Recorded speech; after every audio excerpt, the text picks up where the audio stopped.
আসিফ নজরুলের বক্তব্য শুনেন, তিনিও তার মার্কিং করছেন, প্রধান উপদেষ্টা বলছেন আমি নিজেই পারছি না, অন্যদের দোষ আমি কি দেব। তো এগুলো তো একরকম স্বীকারোক্তি, শুনতে ভালো লাগছে আমাদের, বিকজ সহজ সরল ভাষায় একরকম স্বীকারোক্তি দিচ্ছেন, কিন্তু এই স্বীকারোক্তি বা এই বারবার আমি ফেল করছি, আমি খারাপ ছাত্র, এই এক্সকিউজ কিন্তু বাবা মা এই সময় ওনারা যদি হাল না ধরতেন তাহলে কি অবস্থা হতো। তারা তো একটা গুরুত্বপূর্ণ সময়, দেশের সবচাইতে যখন একটা দুর্যোগ চলছিল সেই সময় তারা হাল ধরেছেন। তারা ওই সময় হাল ধরেছে বলে তাদের কাজের সমালোচনা করা যাবে না, বিষয়টা কি এমন না? মানে সমালোচনা তো নিশ্চয়ই, যিনি যদি কোনো সমালোচনার মুখোমুখি হয় তাকে করা যেতেই পারে, কিন্তু যারা হাল ধরেছেন একটু ধৈর্য সহকারে মোকাবেলা করা যায় কিনা। আমি মনে করি রাজনৈতিক দলগুলো কিন্তু যথেষ্ট ধৈর্য এবং সহিষ্ণুতার পরিচয় দিচ্ছে, যথেষ্ট। আপনি দেখুন, সরকারের দুটো সিদ্ধান্তের কথা আমি পাশাপাশি বলি। একদিকে সরকার ভ্যাট বাড়ালো, আচমকা ধুম করে ভ্যাট বাড়ালো, 12,000 কোটি টাকা নাকি তাদের বাজার থেকে উঠবে, প্রথম আলোর রিপোর্ট। একই দিনে রিপোর্ট আসলো মহার্ঘ ভাতা দেয়া হচ্ছে সরকারি কর্মকর্তাদের, 7,000 কোটি টাকা সেখানেই চলে যাবে। এই যে আপনি জনগণের পকেট থেকে, যখন কিনা জনগণ হিমশিম খাচ্ছে দ্রব্য মূল্য নিয়ে, আপনি সেটা কন্ট্রোল করতে পারছেন না, টিসিবি ট্রাকের পেছনে সারি, মানুষের সারি দীর্ঘ থেকে দীর্ঘতর হচ্ছে, তখন আপনি ধুম করে মোবাইল, ইন্টারনেট, রেস্টুরেন্ট খরচ, তারপরে আপনার আরো মানে প্রতিদিনের আমাদের নিত্যদিনের যেই প্রয়োজন সাধারণ মানুষের, সবকিছুর খরচ আপনি বাড়িয়ে দিলেন, 30% করে দিলেন ভ্যাট। এই মানুষগুলোর 12,000 কোটি টাকা এদের পকেট থেকে তুলে নিয়ে আপনি 7,000 কোটি টাকা দিয়ে দিচ্ছেন আমলাদের। কেন? পলিটিক্যাল গভর্নমেন্ট অনেক সময় আমলাদের খুশি করতে চায় নির্বাচনকে মাথায় রেখে, বিশেষ করে ওই গভর্নমেন্ট যদি ইলেকশন ম্যানিপুলেশনের মধ্যে দিয়ে পাওয়ারে থাকতে চায়। হাসিনা করেছে সেটা, সরকারি কর্মকর্তা কর্মচারীদের অস্বাভাবিক হারে মানে সুবিধা দিয়েছে, সুযোগ দিয়েছে। এখন আপনি আমাকে বলেন তো, এই সরকারের যদি কোনো পলিটিক্যাল মোটিভ না থাকে, কেন তারা আমলাদেরকে হঠাৎ করে মহার্ঘ ভাতা, যেটা খুব বেশি বড় জোরালো দাবিও ছিল না, সেটা কেন দিতে হচ্ছে? সো এই জায়গাগুলোতে না প্রশ্ন তৈরি হয়। এবং বিএনপির অ্যাক্টিং চেয়ারম্যান একটা কথা শুরুতে, একদম শুরুতে বলেছে, এই সরকার আমাদের সরকার, এই সরকারকে কোনোভাবে ব্যর্থ করা যাবে না। তবে সরকার যদি নিজেকে ব্যর্থ করে, এই বাক্যটি গুরুত্বপূর্ণ, সরকার যদি নিজেকে ব্যর্থ করে, তাহলে কিন্তু আমাদের আর কিছু করার থাকবে না। এখন দুঃখজনকভাবে একজন মানে অবজারভার হিসেবে, বাংলাদেশের একজন ক্ষুদ্র রাজনৈতিক কর্মী হিসেবে এবং একজন আইনজীবী হিসেবে আমার মনে হচ্ছে যে সরকার না সামাল দিতে পারছে না। এটা বাংলাদেশের ভবিষ্যতের জন্য ভালো না। এই যে সামাল দিতে না পারা, আপনি যে প্রশ্নটা আমাকে করছিলেন, এই সামাল দিতে না পারার প্রক্রিয়া যদি আরো দীর্ঘায়িত হয় এবং সরকার যদি খাস বাংলা ভাষায় যেটাকে বলে লেজে গোবরে করে আরো বেশি, তাহলে কিন্তু পতিত যে সরকারের কথা আপনারা বলছেন, ফ্যাসিস্ট রেজিমের কথা বলছেন, আমি যেটাকে মাফিয়া তন্ত্র বলি, এই মাফিয়া তন্ত্র কিন্তু ফিরে আসার পথ অনেক বেশি সুগম হবে। সে কারণে আপনাদেরকে তো সহযোগিতা করা দরকার অন্তর্বর্তীকালীন সরকারকে। আমরা তো সহযোগিতা করছি কিরণ ভাই, না হলে আপনি আমাকে বলেন, বিএনপির প্রত্যেকটা নেতা কর্মী জানে, ইনক্লুডিং মানে একেবারে আমাদের ওয়ার্ড লেভেলের, ইউনিয়ন লেভেলের কর্মী পর্যন্ত, যে কালকে নির্বাচন হলে বিএনপি পরশু ক্ষমতায় আসবে, জানে তো। এবং বিএনপিকে 17 বছর নির্বাচন থেকে এক প্রকার ঠেলে দূরে রাখা হয়েছে, তাই না? এখন পর্যন্ত কি বিএনপি ভোটের জন্য খুব অস্থিরতা প্রকাশ করেছে? এখনো কি বিএনপি কালকেই নির্বাচন চাই এমন কিছু বলেছে? বিএনপি কিন্তু বারবার বলছে আমরা একটা রোড ম্যাপ চাই। রোড ম্যাপ তো ধরুন সরকারের জন্যও প্রয়োজন, কি তারা করতে চায়, কত সময় করতে চায়, আমার মতো সাধারণ মানুষ, আপনার মতো সাধারণ আমাদেরও কিন্তু প্রয়োজন। আমরা সেভাবে কিন্তু একটা গোল সেট করতে পারি, আমরা ঠিক করতে পারি আচ্ছা এই সময়ের মধ্যে এই কাজটা, এই সময়ের মধ্যে এই প্ল্যানটা আমরা করব। আপনারা যারা ব্যবসায়ী কমিউনিটি আছে বাংলাদেশে, তারা কিন্তু প্রত্যেকে হাত গুটিয়ে বসে আছে। বাংলাদেশে কিন্তু ইনভেস্টমেন্ট হচ্ছে না এখন, না মানে স্থানীয় না মানে বিদেশি কোনো বিনিয়োগই কিন্তু বাংলাদেশে এই মুহূর্তে হচ্ছে না। কেন হচ্ছে না? অনিশ্চয়তা। কেউ জানে না বাংলাদেশে একটা পলিটিক্যাল গভর্নমেন্ট কবে আসবে। আজকে দেখছিলাম ভারতের সেনা প্রধান বলছেন একটা কথা, যে স্মুথ আরো হবে যখন একটি পলিটিক্যাল গভর্নমেন্ট সরকারে আসবে। সো জাতীয় এবং আন্তর্জাতিক, দেশ এবং বিদেশ, প্রতিটা ক্ষেত্রে অবস্থা অনেকখানি পরিবর্তন হবে যদি একটি সুষ্ঠু নির্বাচনের মধ্যে দিয়ে রাজনৈতিক সরকার ক্ষমতায় আসে। আমি রুমিন ফারহানা, আপনার কাছে যদি একটা বিষয়ে আসি, যেটি মির্জা ফখরুল ইসলাম আলমগীর কয়েকদিন আগেই তিনি বলেছেন যে 16 বছর ধরে আমরা গণতন্ত্রের জন্য আন্দোলন করছি, আমাদের কোনো বিভেদ নেই। তবে আমাদের ঐক্য ফাটল ধরানোর চেষ্টা করা হচ্ছে, সেটা পারবে না, আমরা এগিয়ে যাব, আমাদের ধৈর্য ধরতে হবে, হঠকারী সিদ্ধান্ত নেওয়া যাবে না। এটি কেন বলেছেন আমি এটা জানি না, তবে আমরা ইতিমধ্যে একটা বিষয় দেখতে পাচ্ছি যেটি আপনারা যদিও যুগপৎ আন্দোলন করেছেন জামাতের সাথে, পাল্টাপাল্টি এক ধরনের মনে হচ্ছে যে তর্ক, আবার পাল্টা তর্ক একটা চলছে। তো এই নিশ্চয়ই মির্জা ফখরুল সাহেব খুব ভালো কথা বলেছেন যে আমাদের মধ্যে যত কিছুই হোক না কেন কোনো ফাটল ধরানো যাবে না। তবে ইনি কেন ফাটল ধরনের প্রসঙ্গটা আনলেন এবং কাদের মধ্যে ফাটল ধরনের কথা বলছেন? কিরণ ভাই, যখন আমরা গত 17 বছর একসাথে মার খেয়েছি, একসাথে জেলে গেছি, একসাথে নানান রকম নির্যাতনের মুখোমুখি হয়েছি, একসাথেই এলাকা থাকতে পারি নাই, একসাথেই চাকরি হারিয়েছি, ব্যবসা করতে পারি নাই, দোকান জমি দখল হয়ে গেছে, আমাদের তো একসাথেই এই সাফারিং গুলো হয়েছে, তাই না? সো আমাদের ঐক্যের কথাটা যেটা বলছেন, এটা কিন্তু আমাদের দুঃসময়ের ঐক্য, এবং এই ঐক্যে ফাটল ধরানো মুশকিল। ঐক্যটা কিসের ঐক্য? ঐক্যটা হচ্ছে একটা গণতান্ত্রিক বাংলাদেশ গঠনের ঐক্য, একটা মত প্রকাশের স্বাধীনতা আছে এমন বাংলাদেশ করতে হবে, মানবাধিকার সমুন্নত থাকবে এরকম বাংলাদেশ চাই, কেবলমাত্র ভিন্ন মত পথের কারণে কেউ অত্যাচারের শিকার হবে না এমন বাংলাদেশ চাই, দুর্নীতি করে কেউ হঠাৎ 1000 কোটি টাকার মালিক হয়ে যাবে, বছরে $16 বিলিয়ন পাচার হয়ে যাবে, কিংবা 28 লক্ষ কোটি টাকা 10 বছরে হাওয়া হয়ে যাবে, এরকম বাংলাদেশ আমরা কেউ চাই না। এই জায়গাটাতেই কিন্তু আমাদের ঐক্যটা আছে, এবং সেই ঐক্য আগেও ছিল, এখনো আছে।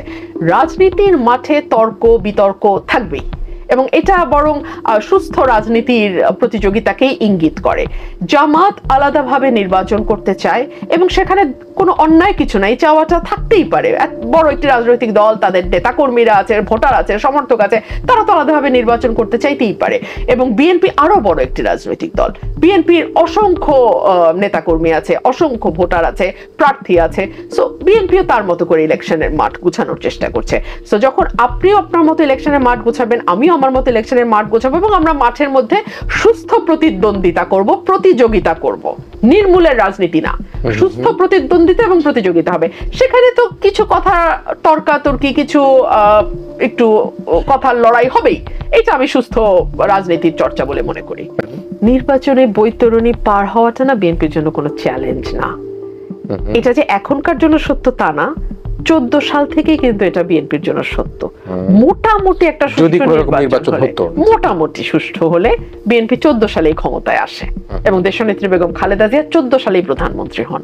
সো নির্বাচনী বৈতরণী পার হওয়ার যে বিষয়টি, এটি বিএনপির ক্ষেত্রে অ্যাপ্লিকেবল না, আজকে না।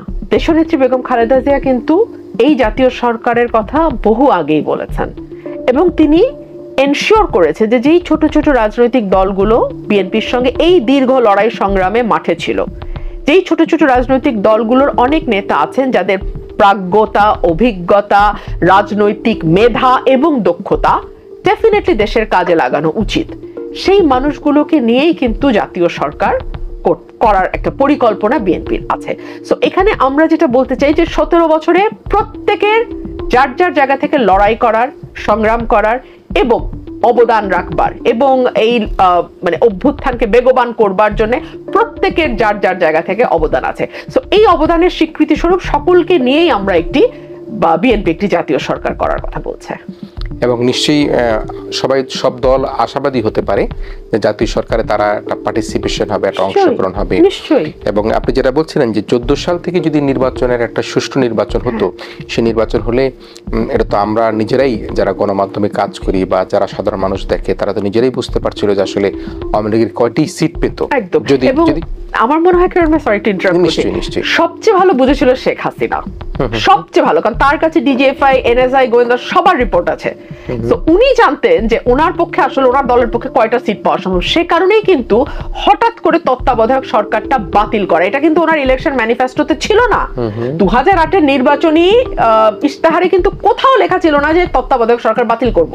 যেই উনি দেখলেন যে দেশীয় এবং বিদেশি ষড়যন্ত্র দিয়ে উনি 2/3 মেজরিটি পেয়ে গেছেন সংসদে, অমনি উনি তত্ত্বাবধায়ক সরকার বাতিলের একটা পায়তারা করলেন, এবং সংবিধানের মানে সংশোধনের জন্য আদালতের ঘাড়ে তিনি বন্দুকটা রাখলেন।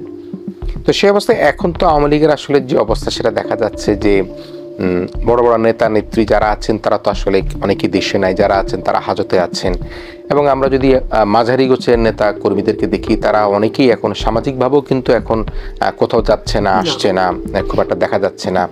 ইভেন আমরা যদি এখন আমাদের গ্রামে মফস্বলে তো ওয়াজ মাহফিল চলে, সেখানেও কিন্তু এখন দেখা যায় যে সামাজিকভাবে সে ওয়াজ মাহফিলে কিন্তু আওয়ামী লীগের নেতাকর্মীরা খুব একটা বেশি যাচ্ছে না। তাহলে আপনি যেটি বললেন যে শেখ হাসিনা খুব ভালো করেই জানতেন তার অবস্থানটা কি, তাহলে ভবিষ্যৎ শেখ হাসিনার অবস্থান কি বা আওয়ামী লীগের অবস্থান কি হতে পারে? আমি নিকট ভবিষ্যতে আমি শেখ পরিবারের কেউ, শুধু শেখ হাসিনা বলে নন, কেউই বাংলাদেশে আওয়ামী লীগের হাল ধরতে পারবে এবং সেভাবে সেটা শক্তিশালী অবস্থান তৈরি করতে পারবে, এটা আমি আমার ব্যক্তিগতভাবে সেটা মনে হয় না।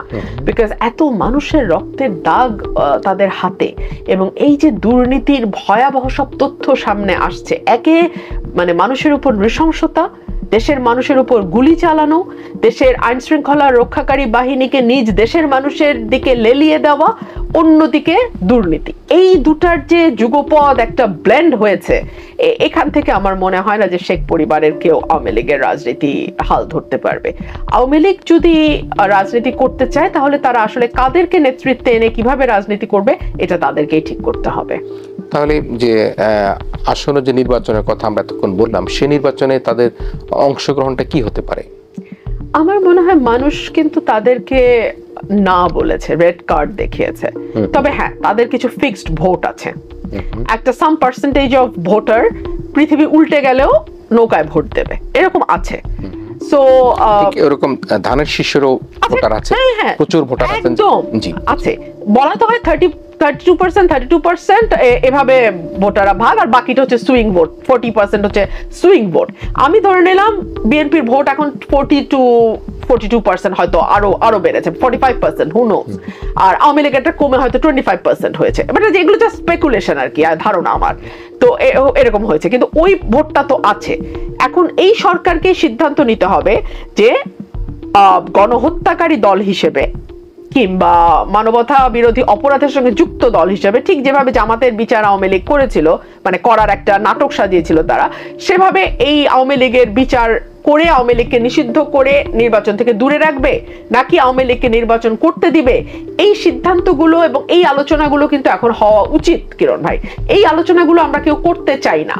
আমি লক্ষ্য করেছি সকলেই প্রশ্নটি এড়িয়ে যাওয়ার চেষ্টা করেন, এবং বিশেষ করে যারা সরকারে আছেন এবং নির্বাচন কমিশনে আছেন, তাদের তো এই বিষয়গুলো নিয়ে ব্যাপক আলোচনা এবং একটা সিদ্ধান্তে আসা উচিত, কারণ নির্বাচনের খুব বেশি দেরি নাই। কিন্তু আবার আপনি ধরেন আওয়ামী লীগের তো একটা ফিক্সড ভোটের কথা আমরা আলোচনা করলাম, আওয়ামী লীগ আসলো নির্বাচনে এবং আওয়ামী লীগ প্রার্থী দিল, দেওয়ার পরে যেই এলাকাটাতে এতদিন সেই প্রার্থীর ভোটাররা, সমর্থকরা নির্বিচারে মানুষের উপর জুলুম করেছে, সেই লোক যখন আবার গিয়ে এলাকায় ভোট যাবে, এলাকায় যে আইন শৃঙ্খলা পরিস্থিতির অবস্থা যেটা দাঁড়াবে, মাঠের অবস্থা যেটা দাঁড়াবে, সেটা নিয়ন্ত্রণ করার মতন ফোর্স কি সরকারের আছে?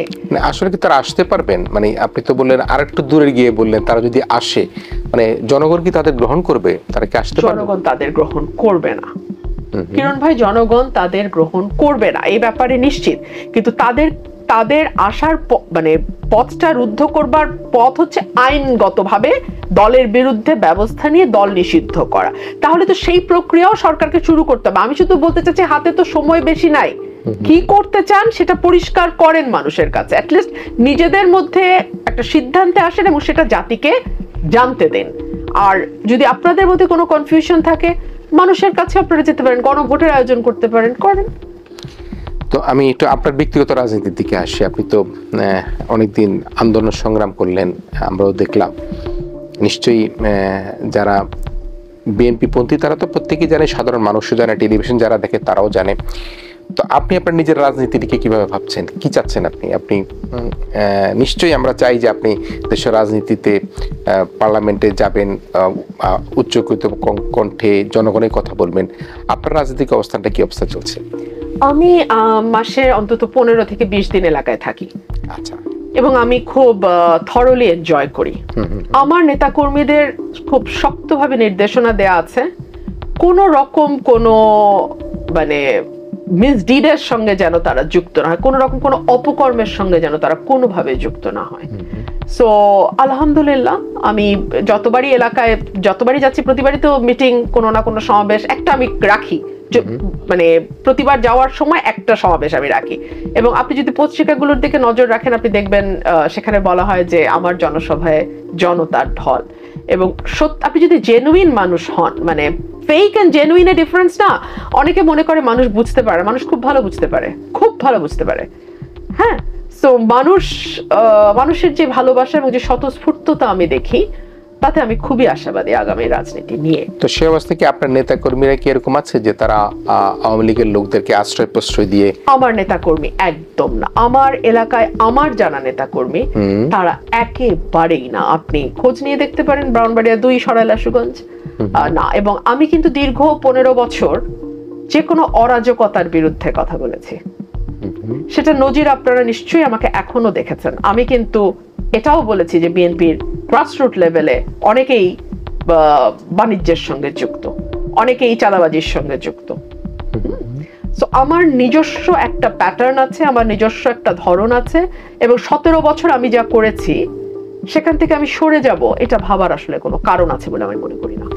আমরা যে আলোচনার শেষের দিকে আসি, আমরা বেগম খালেদা জিয়া আমার 3 বারের প্রধানমন্ত্রী, তাকে কিভাবে আপনি বললেন যে নির্যাতন করা হলো, তাকে চিকিৎসা থেকে বঞ্চিত করা হলো, যেটি আমরা আলোচনায় বুঝতে পারছি যে তাকে যখন চিকিৎসা দেওয়া হচ্ছিল, যখন তাকে জেলখানা রাখা হচ্ছিল, সেখানে কোনো অপচিকিৎসা করা হয়েছে কিনা, কি কারণে যেন তার লিভারটা খারাপ হয়ে গেল, তাকে পিজি হাসপাতালে নেওয়া যখন হলো তখন আসলে কি ইঞ্জেকশন পুশ করা হচ্ছে, সবকিছুই কিন্তু একটা ধোঁয়াশা এবং ঘোলাটা অবস্থার মধ্যে আছে।